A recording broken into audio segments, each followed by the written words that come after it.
Hey, it's your girl Rosie here, and I'm back with another video. It's fall, it's October. I'm so excited. The leaves are changing. It's spooky season, cozy sweater weather, and I just wanted to talk to you guys today about something that I'm leaning into called the winter arc. Now, before we go all, 75 hard, change your life in 90 days, I want to put a bit of a spin on it, a soft girl spin.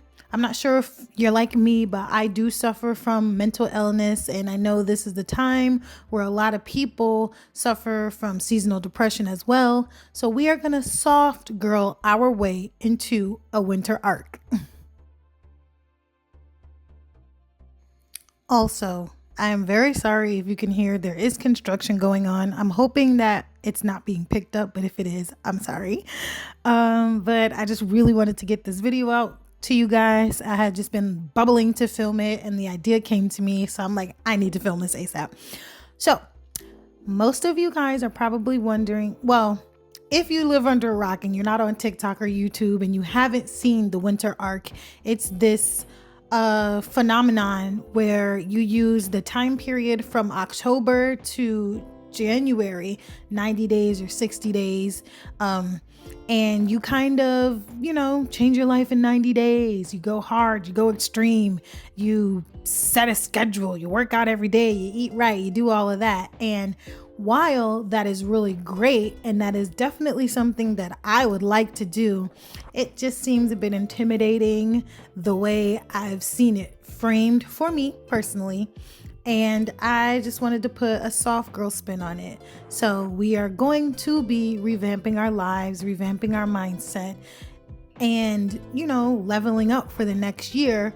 But we're going to be doing it on our pace and with some gentleness and kindness to ourselves. So if you are interested in that, stay tuned. I'm going to show you 3 different ways I will be personally soft girl winter arcing my way through the season.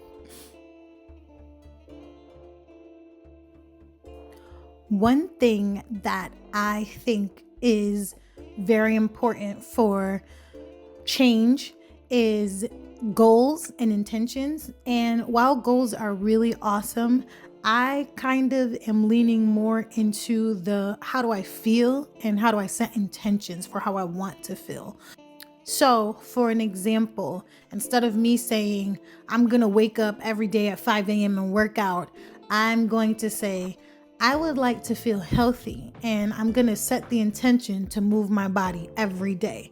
So that way I'm not stuck in this time frame where if it is 5 a.m. and I'm tired because I didn't get sleep the day before, or it's just really dark out and it's not that easy to wake up at 5 a.m., I release some of that pressure and I can, wake up a bit more gently and I can move my body how I see fit, whether that be a walk if you live in a walkable neighborhood or you have a park or it's not too cold. You could do yoga at home or take a class, do Pilates.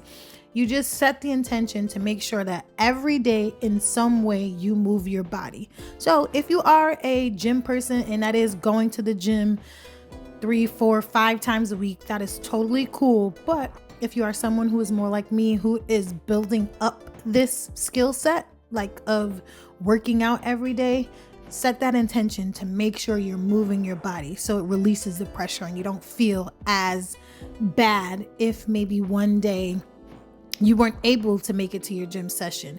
You can put out a mat at home, put out a towel if you don't have a mat, put on a little YouTube video, 10 minutes, do some yoga, do some Pilates, do some stretching, weightlifting, abs, whatever. Pick a 10-minute video and do that, and bam, you've honored yourself, you've moved your body, and you're happy, you feel better.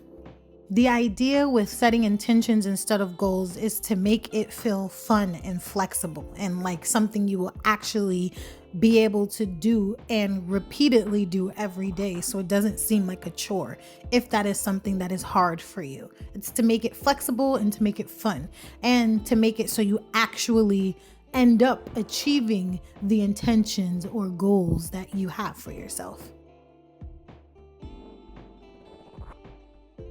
The next part I want to talk to you about is mindset. So I think it's really important for us to remember that the winter is a time for rest and relaxation and hibernation.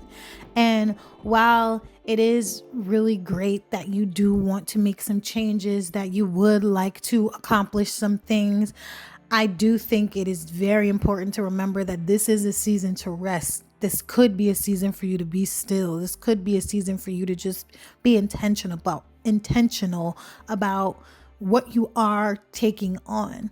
The winter months quite often feel like they're kind of dragging on and it feels like it's never going to end.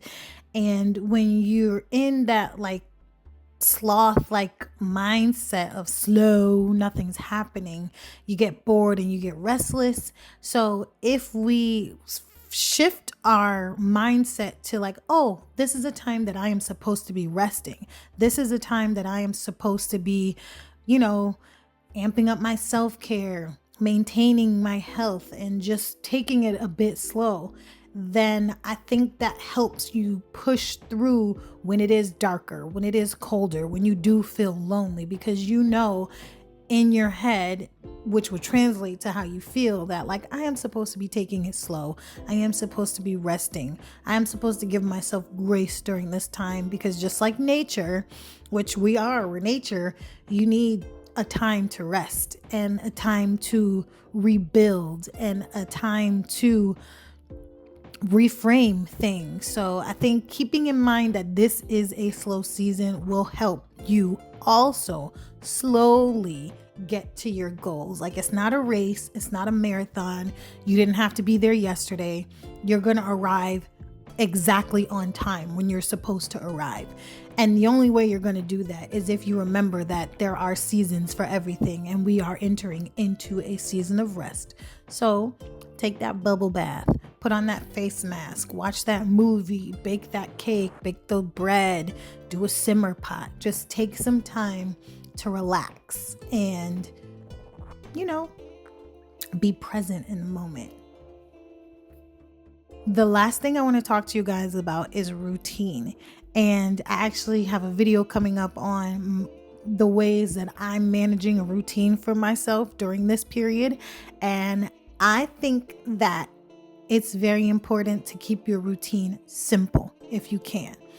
I like to just have overarching themes, and I like to make sure that I hit one thing in that overarching theme for my morning routine. So for example, if waking up early is important to you, that might be your priority. So if you wake up early, you get ready, maybe you journal, you feed yourself, you move your body.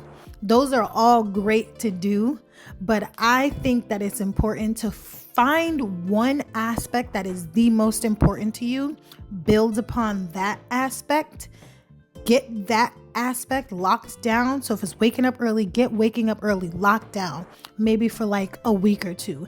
Then you add the next thing. So make sure you're locking in that one aspect. Make sure you're on top of that one thing, so that way the rest of your routine can flow. And as long as you get that one thing done, you'll feel better about trying to do it and not being able to get the 6 things on your list done. It's like, okay, well, yes, I do have X, Y, and Z, but I got A and B done today. So I don't feel so bad. Prioritize one thing to lock in and then add once you've locked that in. And I think that's a great way to help build a morning routine. So after that, I hope you're ready to lean into your winter arc, to lean into your routine. Please let me know down in the comments what you'll be adding to your routine, if you'll be taking anything away from your routine, or anything you want to share with us that will help us all on this journey to self-improvement, Soft Girl Edition. But yeah, that is it. Stay warm, stay cozy, and peace out. Love you. Bye.